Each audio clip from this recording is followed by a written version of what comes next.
What's going on, everybody? On today's episode, we will do a quick recap on the biggest moments in Abu Dhabi, baby. Look, we got a big fight going down this weekend in Riyadh, Saudi Arabia. Stay tuned. Oh, yeah, but before all that, we have to talk about a big injury that's reshaping UFC 295, set to go down in just over 2 weeks. Stay tuned to find out more.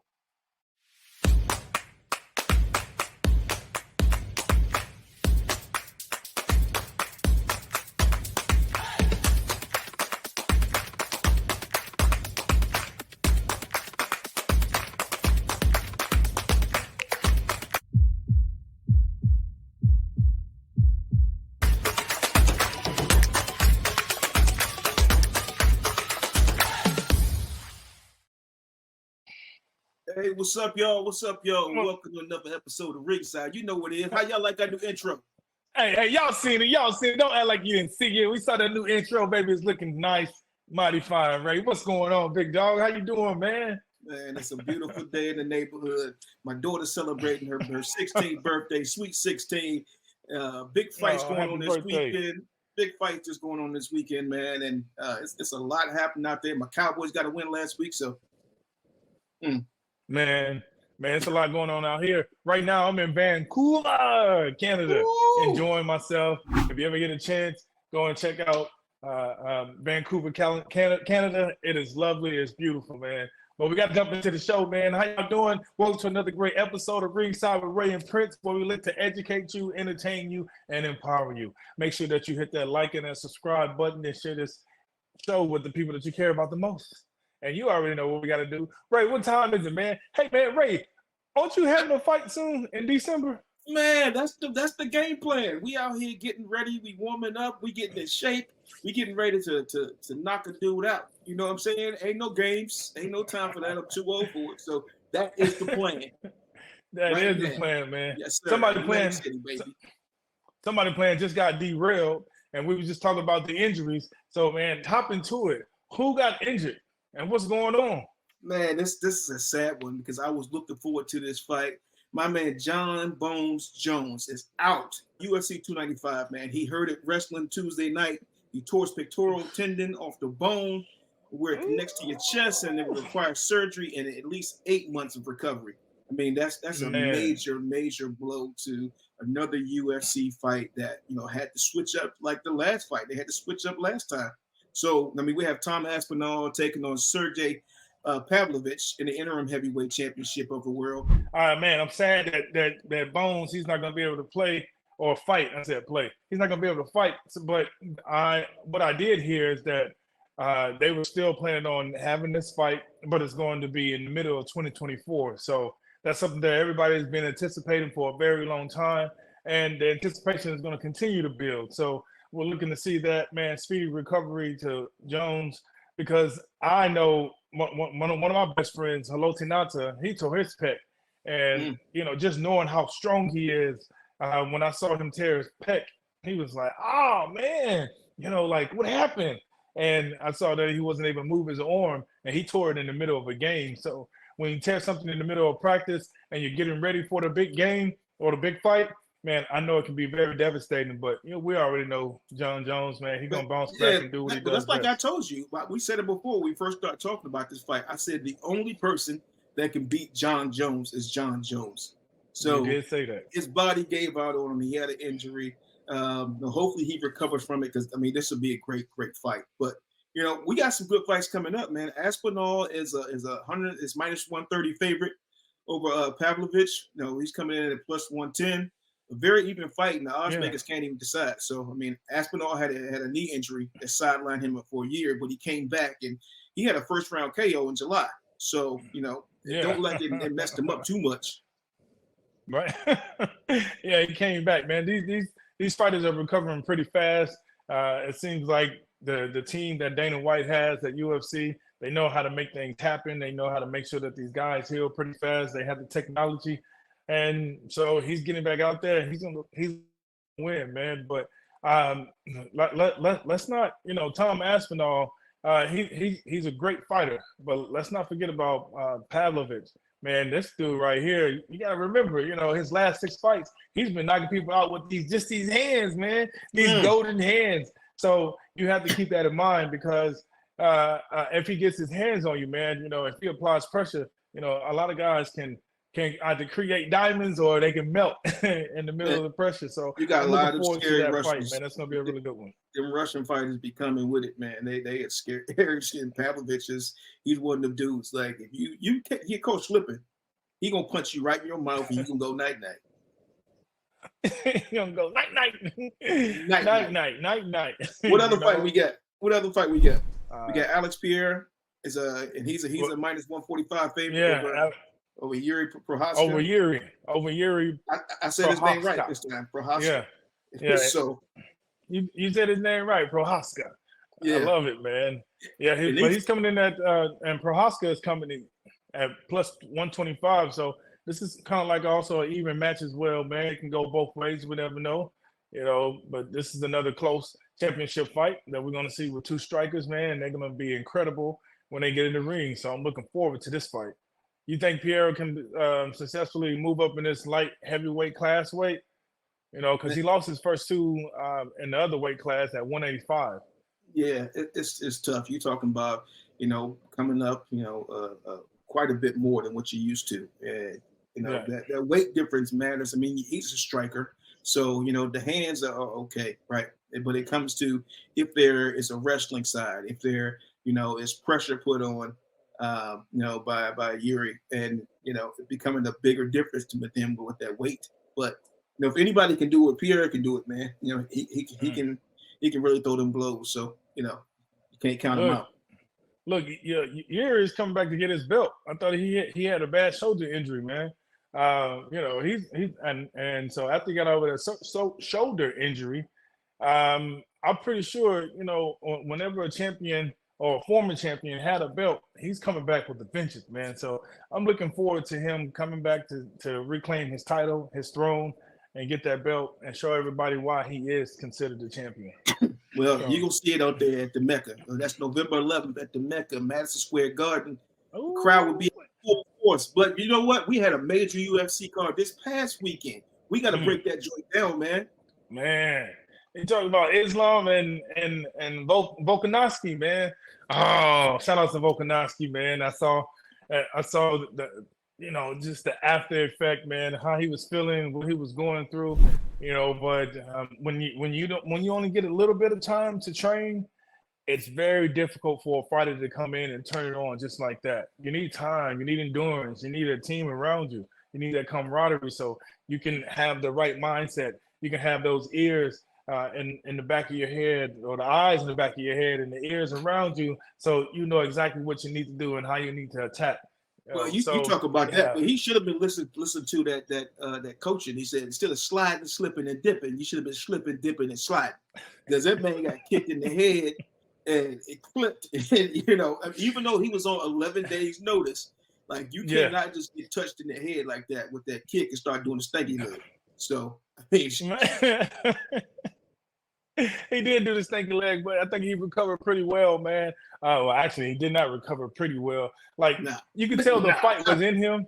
You can tell the fight was in him. But you have to understand that Islam, he had his knee on him and on his neck, and he was punching him while Volkanovski was still trying to get up. He was in a daze. He got knocked out, got rocked in the daze, got back up, and he was just getting punched the whole time. So the referee did stop the fight, man. So, again, anybody that's going to take on a fight within 11 days, if they don't get an opportunity to go through the process of camp, endurance, preparation, do all the necessary things that they need to do to get their body prepared and their mind prepared, it's going to be a difficult challenge. I mean, and so as we knew what the results would be if you only had this amount of time to train and someone else had enough time to train as well. Yeah, so and you can see the difference, but but man, the fighters, man. Shout out to both of those fighters. Alex Volkanovski and Kamaru Usman. Yeah. They both stepped up at the last minute. Like Alex was 11 days, and I think Kamaru was 6 days, and they were fighting two of the best in the world, right? So to take up in the last minute and not have time to prepare for it, mean, that shows something Yep. about the toughness of you, and it shows something about Yeah. what your whole space is, and how you are as a fighter. But Yep. Alex Yep. shared some things in front of the press conference. Volkanovski shared some things about his mental health, and he was talking about having UFC and Dana White and them guys keep him busy. He said because he struggles with mental health if he's not in camp, if he doesn't have something to do, something that he loves to do. It makes him focus and helps him with his mental health. But when he's not in camp, he's not doing that. It's a big struggle for him. And so, like Prince, when you train people on this, you went through it, to know once that thing that you love to do is taken away, you don't have it to lock in and focus. It can change everything about your life. So tell me what you think Alex is going through. Man, so I think what Alex is going through. So if you think about the word like depression, right? It's deep, it's down, you go down.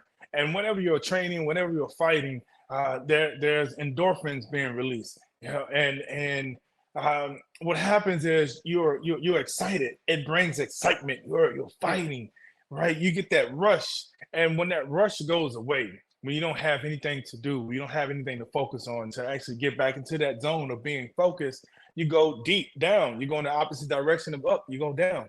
And so when there's downtime, a lot of these fighters are not practicing mindfulness and meditation to allow for your mind to adapt to the downtime, because you do need that downtime. Everybody does. And I think right now, what he is going through is, he's not practicing enough of mindfulness and meditation, spending more time with himself alone.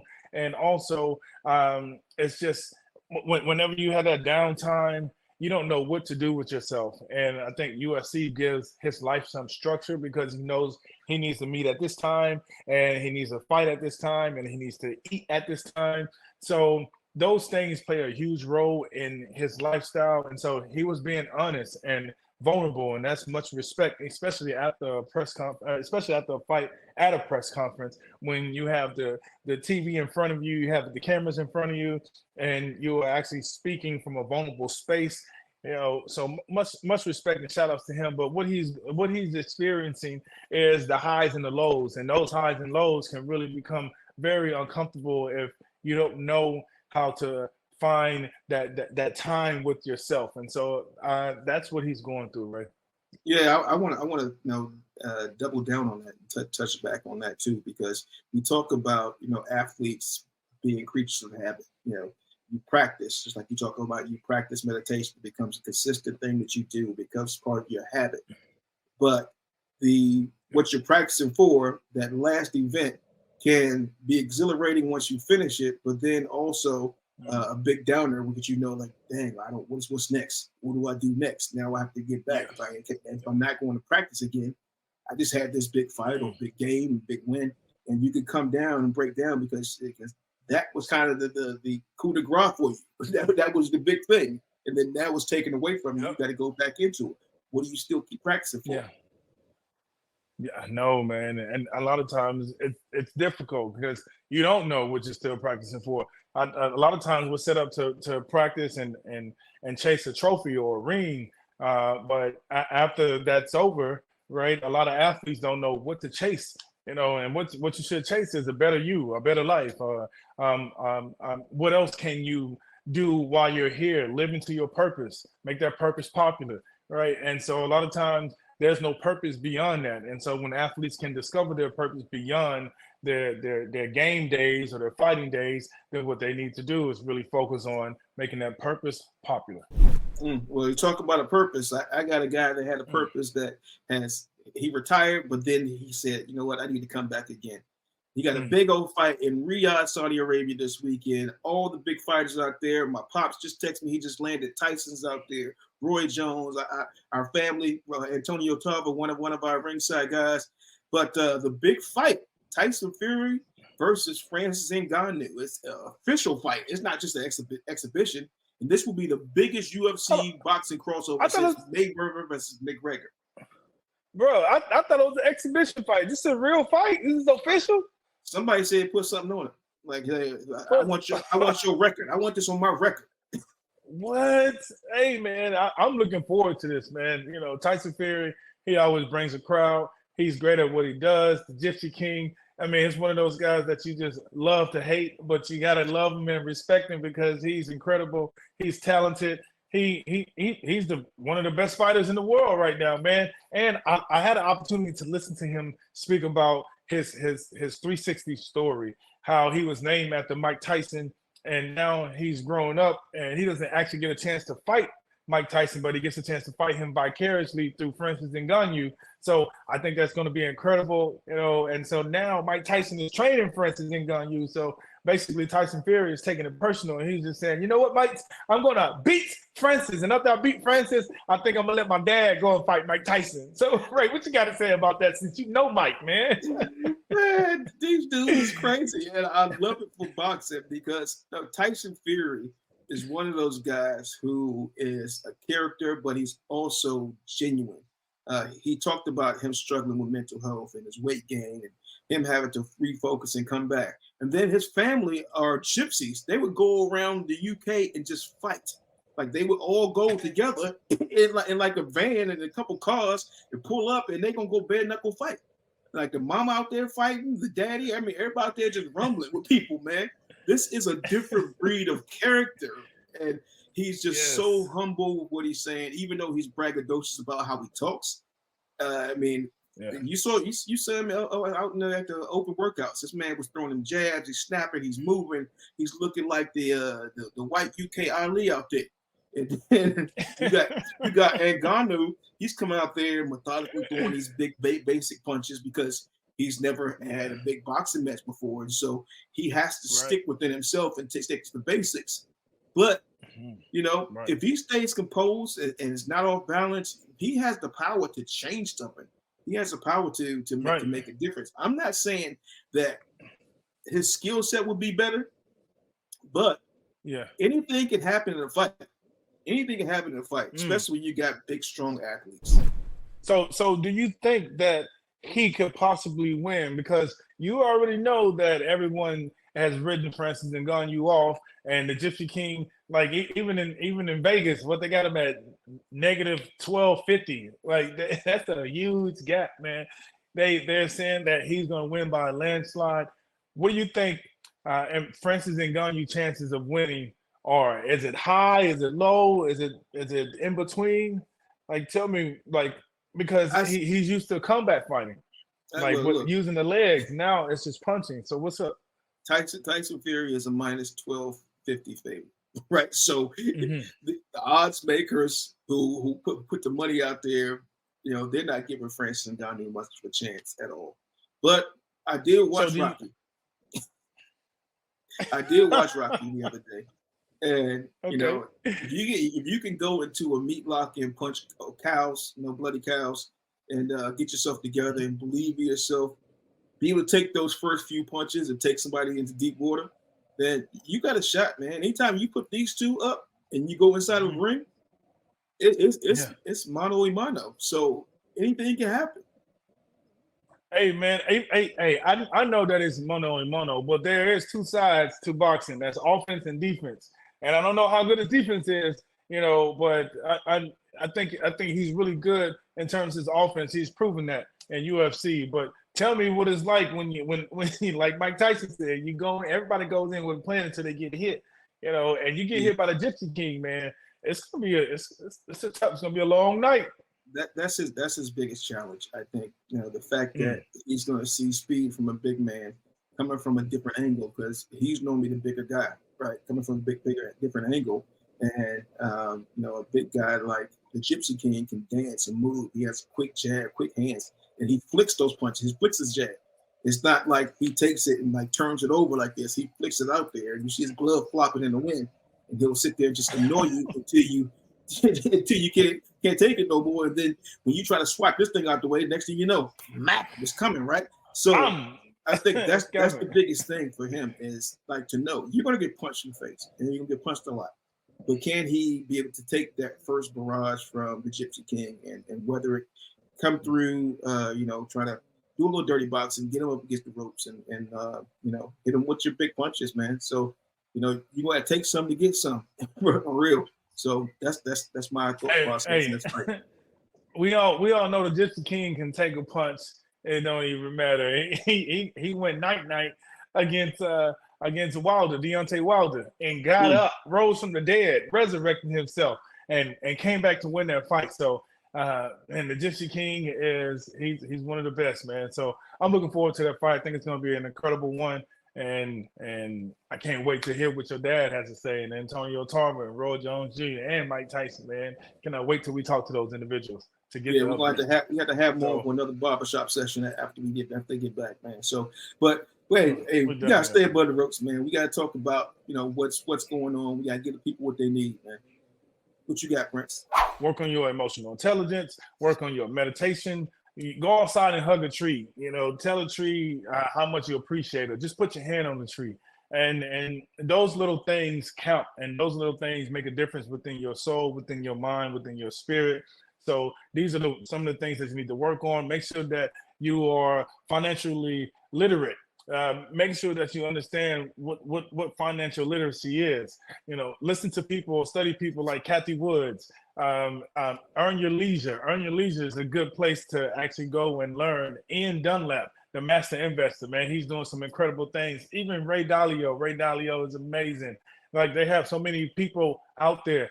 Go for something in real estate. There are still places that you can buy things, right? And then the last thing is create or discover your plan for you.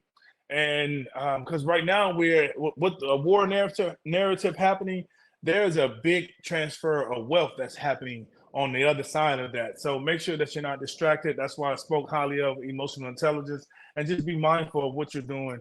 But make sure that you spend that me time, that meditation time with yourself. That's good for your mental health with all of this destruction and chaos that's happening right now. So keep that in mind. Man, that's beautiful. And I'm just going to add on to that, because you talk about the global war, the war that's happening outside. But I want to talk about the war that's happening internally, the war was happening with ourselves, and then the war that we have to win every single day, because we are being attacked and we are being presented with options and choices every single time we get up. Do we get up and do we make this choice? Do we do something that's going to be positive, or do we go ahead and lean into the negative thoughts that we have? Do we look into that inbox of somebody saying that, no, you can't do this? Or do we go down this lane and drink something or eat something that we know we shouldn't be doing, because it becomes a thing that we're fighting constantly with ourselves? But we want to find that space where we're centered, where we're comfortable with every single decision that we're making. We're aware mentally, physically, spiritually of the choices that we're making, and we're putting ourselves on that line, that path, that to what they call enlightenment.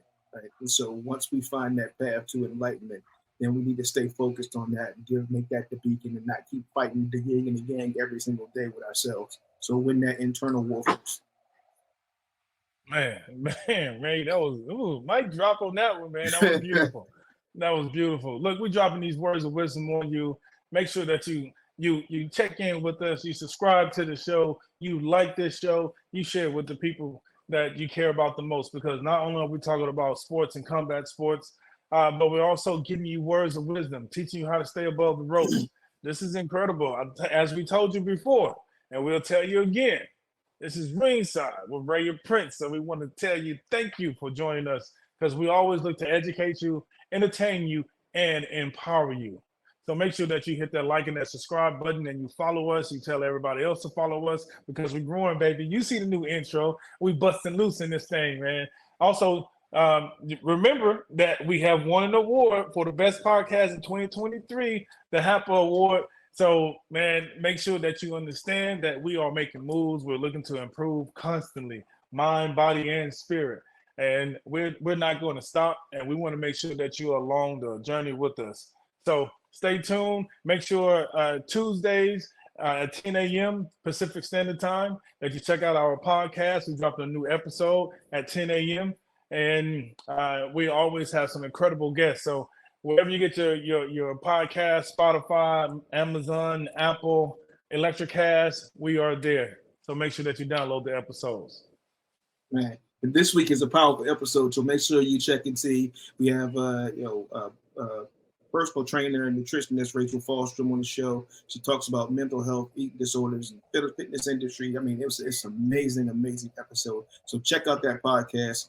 Also, we're proud to be a proud partner to be with Electricast, where we bring you guys the ringside and give you VIP access to the biggest names in sports, business, and entertainment. And we also talk to some of the best stories and biggest lessons they've learned throughout their journey as elite performers. It's Ringside, baby. We're growing, we're bigger, better.